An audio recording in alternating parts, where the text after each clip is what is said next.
Hello बच्चों, मैं आपकी टीचर सुमन शर्मा एक बार फिर से अपने चैनल पर आप सभी बच्चों का स्वागत करती हूं और आशा करती हूं कि आप सभी बच्चे भी फिट एंड फाइन होंगे, मज़े में होंगे। तो बच्चों, आज मैं पल्लव हिंदी पाठ्य पुस्तक कक्षा 7 के बच्चों के लिए पाठ 16 मेरी मॉस्को यात्रा आपको समझाने जा रही हूँ। इस पाठ को शुरू करने से पहले मैं कहना चाहूँगी, जो बच्चे पहली बार इस लिंक से जुड़े हैं प्लीज़ वो मेरे चैनल को लाइक करें, शेयर करें और सब्सक्राइब करें, जिससे समय समय पर आपको हिंदी विषय संबंधी जानकारी मिलती रहे और हमें आपसे मोटिवेशन मिले। हम आपके लिए और बेहतर, सरल, आसान शब्दों में आपके लिए अर्थ लेकर आएँ। तो बच्चों, पाठ शुरू करते हैं। पाठ 16 मेरी मॉस्को यात्रा। इसके लेखक हैं डॉक्टर नगेंद्र जी। ये बहुत बड़े आलोचक हैं हिंदी साहित्य के। इन्होंने ये जो कहानी लिखी है ये एक यात्रा वृत्तांत है, जिसके अंदर मॉस्को यात्रा का वर्णन किया गया है। इस वृत्तांत के माध्यम से लेखक अपने पाठकों को रूस और भारत के मैत्रीपूर्ण संबंधों के बारे में बताना चाहते हैं कि किस तरह से दो देशों के बीच में दोस्ती है। 16 अगस्त सन 1967 को दिन के लगभग 2:30 बजे अपने नियत समय पर हमारा वायुयान मॉस्को के हवाई अड्डे पर पहुंच गया। उतरते हुए विमान में से मॉस्को का वह दिगंत विस्तार और विराट ऐश्वर्य अद्भुत लगा। वहाँ के विशाल वायुयानों को देखकर पुराणों की यह कल्पना साकार हो उठी कि आदिम युग में पर्वत भी उड़ा करते थे।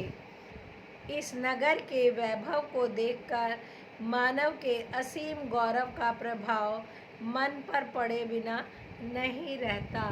यहाँ पर लेखक ने बताया है कि मॉस्को जो शहर है बहुत बड़ा है और जब वो एयरपोर्ट पे उतरे तो इतने बड़े बड़े वायुयान थे जिन्हें देखकर पुराने समय की कहानियाँ याद आ गई, जैसे पहाड़ों को भी उठाकर ले जाकर वो उड़ा ले जाए। शहर बहुत ही वैभव यानी बहुत ही संपन्न बड़े शहर है। मॉस्को का रूसी नाम मस्कवा है। यह सोवियत संघ का सबसे बड़ा शहर है और विश्व के विशाल नगरों में से एक है। इसका नामकरण मस्कवा नदी के नाम पर हुआ है, जो अब शहर के बीच में से होकर बहती है। इस नगर की आबादी करीब 65 लाख है और इतिहास लगभग 800 वर्ष पुराना है। द्वितीय विश्व युद्ध में मॉस्को की रक्षा सोवियत संघ के लिए केवल राष्ट्रीय सम्मान का नहीं वरन जीवन मरण का प्रश्न बन गई थी। इस रक्षा युद्ध में विजय प्राप्त करने के बाद मॉस्को को सबसे बड़ा राजकीय सम्मान मिला था। यानी द्वितीय विश्व युद्ध में इस शहर को बचाना सबसे बड़ी इज्जत का काम बन गया था और युद्ध के बाद इस शहर को राजकीय सम्मान मिला। विमान से उतरते ही मैत्री संघ के सदस्यों ने हमारा स्वागत किया। हमारे आवास की व्यवस्था मॉस्को शहर के एक आलीशान होटल में की गई थी, जिसमें 20 मंजिलें हैं। नई होने पर भी इस होटल की इमारतों में मध्ययुगीन शैली का प्रयोग है। यानी कि ये होटल बिल्कुल नया था, फिर भी इसके अंदर पुरानी शैलियों का वर्णन किया गया था, पुराने तरीके का आर्ट इस्तेमाल किया गया था। उसी दिन शाम को मैत्री भवन में भारतीय स्वतंत्रता पर्व का आयोजन था। जिसमें सोवियत संघ के उप प्रधानमंत्री, अनेक वरिष्ठ अधिकारी, भारतीय दूतावास के सदस्य तथा अनेक प्रवासी भारतीय नर नारी उपस्थित थे। वहाँ जो भाषण हुए उनमें भारत के प्रति हार्दिक सौहार्द व्यक्त किया गया था, यानी इतना भाईचारा दिखाया गया था। उनके व्यवहार से भी स्पष्ट था कि वे हृदय से भारत की सुख शांति के अभिलाषी हैं, यानी कि ये चीज़ साफ दिखाई दे रही थी कि वो लोग भी भारत के अंदर सुख शांति चाहते हैं। अभिनंदन के उपरांत सांस्कृतिक कार्यक्रम का आयोजन था। वहाँ के संगीत को सुनकर लगता था मानो पर्वत कंदराओं में मेघों का गंभीर घोष प्रतिध्वनित हो रहा है। इस कार्यक्रम में सबसे आकर्षक था पुतलियों का खेल।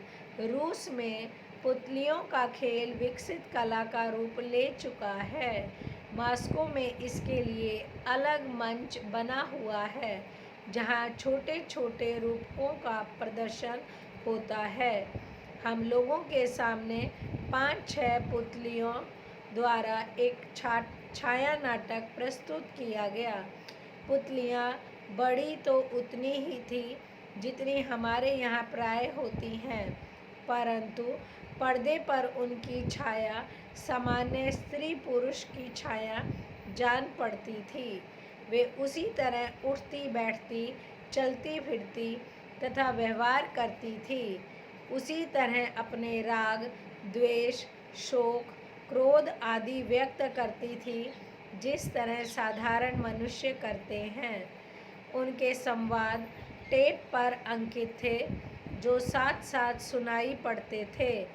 छाया प्रकाश का प्रयोग इतना व्यवस्थित था कि पुतलियों की सूक्ष्म मुद्राएं भी स्पष्ट दिखाई पड़ती थी।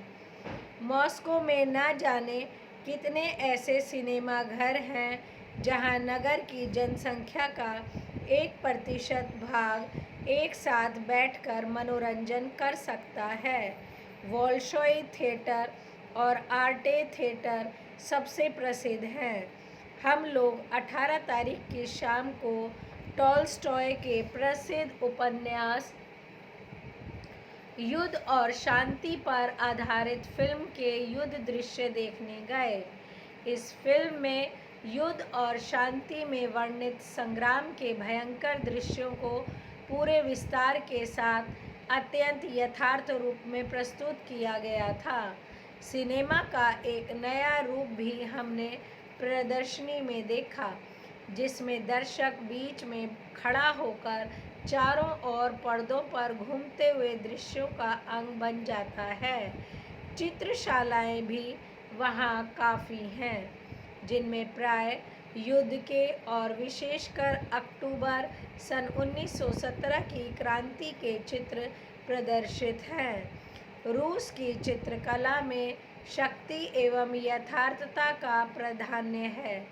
रंग गाढ़े और चटकीले, रेखाएं पुष्ट और गहरी हैं। ऐसा विश्वास है कि प्रारंभ से ही इस तरह के चित्र देखने से जनता जीवन संघर्ष के लिए तैयार हो जाती है। बच्चों के दिल मजबूत हो जाते हैं और उनके दिल से युद्ध का भय निकल जाता है। मैत्री संघ की ओर से गोर्की संग्रहालय और टॉलस्टॉय संग्रहालय के निरीक्षण करने के लिए मेरे लिए प्रबंध था। गोर्की रूस के प्रसिद्ध उपन्यासकार हैं। उनकी रचनाओं में मानव-मात्र की समानता का चित्रण किया गया है। गोर्की ने अपने जीवन के अंतिम 5 वर्ष सन 1931 से 1936 तक इसी स्थान पर वह व्यतीत किए थे। संग्रहालय में प्रवेश करने के पहले ऊन के जूते पहनने पड़ते हैं।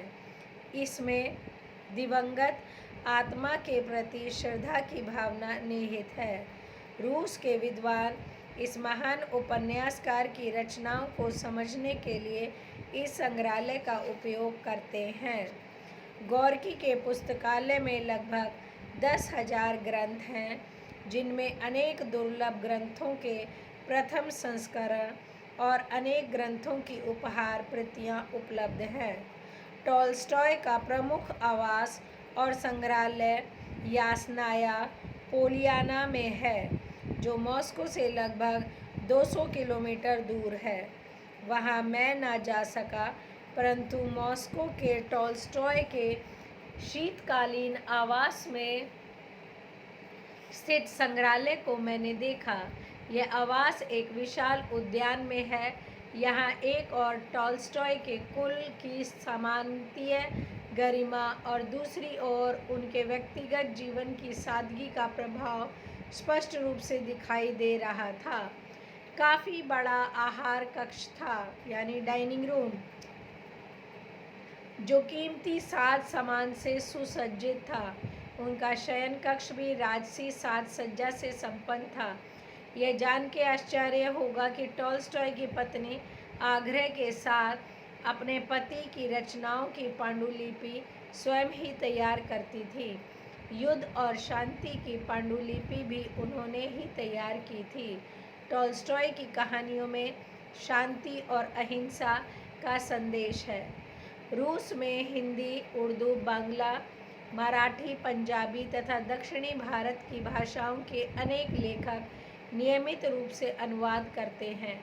एक वर्ष में लगभग 20-25 अच्छे ग्रंथों का अनुवाद पूरा हो जाता है। विश्व की अन्य भाषाओं के ज्ञान विज्ञान के साहित्य का अनुवाद रूसी भाषा में बराबर होता रहता है, जिससे विश्व साहित्य जनता को अपनी भाषा में निर्बाध रूप से मिलता रहे। एशिया प्रतिष्ठान में एशिया के देशों के साहित्य, इतिहास आदि के अध्ययन तथा शोध का प्रबंध है। इस प्रतिष्ठान से प्रेमचंद का एक उपयोगी निर्देशिका प्रकाशित हो चुकी है और आजकल बृहत साहित्य कोश के लिए हिंदी के लेखकों का परिचय तैयार हो रहा है। मॉस्को विश्वविद्यालय की स्थापना सन 1955 में श्री लोमोनोसोव ने की थी। यह विश्वविद्यालय संसार के प्रसिद्ध शिक्षा केंद्रों में है। विश्वविद्यालय भवन 34 मंजिल का है और इसमें 1700 प्रयोगशालाएं हैं, जो ज्ञान विज्ञान के नवीनतम साधनों से संपन्न है।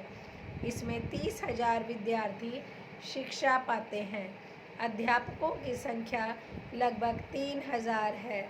रूस में 15 राज्य हैं और कम से कम उतनी ही भाषाएं, परंतु शासन ने बड़ी आसानी से भाषाओं की समस्या हल कर ली है। प्रत्येक छात्र अपने राज्य की भाषा के साथ गणराज्य की रूसी भाषा का अध्ययन करता है। उच्चतर शिक्षा के लिए उसे दोनों में से किसी एक को चुनने का अधिकार है। मॉस्को में एक विकास प्रदर्शनी का स्थायी आयोजन है। इस प्रदर्शनी में सोवियत संघ की उपलब्धियों की झांकी अनायास ही देखने को मिल जाती है। यहाँ हमने अंतरिक्ष यान के मॉडल का समीप जाकर निरीक्षण किया। अंतरिक्ष विमान कक्ष में रूस की उपलब्धियों के अनेक चित्र मेरे मानस पटल पर उभर आए। यूरी गागरिन, जिसने सर्वप्रथम अंतरिक्ष यान द्वारा भूमंडल की परिक्रमा की और पृथ्वी के विशाल गोले को अपनी आँखों से घूमते हुए देखा। रूस के अंतरिक्ष यान जो निरापद चंद्रमा और शुक्र पर उतरे और जिन्होंने विज्ञान का विजय शंखनाद किया, तथा उसके सैकड़ों कृत्रिम चंद्र जो आज भी भूमंडल के निरंतर परिक्रमा कर रहे हैं। सोवियत संघ के राष्ट्रीय एवं राजनीतिक जीवन का केंद्र क्रेमलिन है। संसद भवन, सचिवालय आदि यहीं है। यहीं पर प्रसिद्ध लाल चौक, रेड स्क्वायर है, जहां अक्टूबर की महान क्रांति के अवसर पर सोवियत राष्ट्र का विशाल सैनिक प्रदर्शन होता है। क्रांति के पूर्व रूस के प्राचीन शासकों का राज्यागार यहीं था। राजभवन के एक भाग में अब ऐतिहासिक संग्रहालय बन गया है। क्रेमलिन में बड़ी भीड़ थी, जो प्राय नित्य ही रहती है। लेनिन समाधि क्रेमलिन का हृदय और मॉस्को का पुण्य तीर्थ है। यहाँ दर्शकों की भीड़ प्राय 3-4 मील तक हो जाती है। सोवियत संघ की जनता, देश विदेश के लोग, वृद्ध नर नारी धूप और हिमपात की चिंता न कर निश्चल भाव से पंक्तिबद्ध खड़े रहते हैं। लेनिन की समाधि के भीतर मंदिर का सा वातावरण था, जैसा ही पवित्र, शांति और भौतिक बंधनों से मुक्त होने पर वैसी ही भावना। मॉस्को में जो कुछ मैंने देखा, मेरे मन में उसके स्पष्ट और स्थायी चित्र अंकित हुए हैं। यहाँ के लोगों का संयत आचरण की भी मेरे मन में स्पष्ट छाप है। हर चीज़ टाइम पर। 21 अगस्त की रात को 11:30 बजे, जब दिल्ली में 2 बजे थे, रूस के एक विशाल वायुयान द्वारा मैं दिल्ली के लिए रवाना हो गया। कुछ निद्रा, कुछ तंद्रा के बाद मैंने देखा कि सूर्य का प्रकाश गवाक्षों से आ रहा है और आधे घंटे के भीतर घोषणा सुनाई पड़ी कि हमारा हवाई जहाज पालम हवाई अड्डे पे उतरने वाला है। और पालम आ गया, वही चिर परिचित पालम, दिल्ली का सिंह द्वार, दिल्ली जहाँ मेरा विश्वविद्यालय है, मेरा अध्ययन कक्ष है, परिजन प्रियजन से भरा मेरा आवास है। कितना महान था वह मित्र देश, वह कितना प्रिय है यह मेरा देश। डॉक्टर नगेंद्र। दोनों ही देशों के बारे में यहाँ पर डॉक्टर नगेंद्र जी ने अपने इस यात्रा वृत्तांत में बताया है। आई होप बच्चों आपको ये पाठ अच्छे से समझ में आया होगा। एक बार आप पुनः इस पाठ को पढ़ें, आपको समझ में आ जाएगा। ओके बच्चों, बाय, टेक केयर।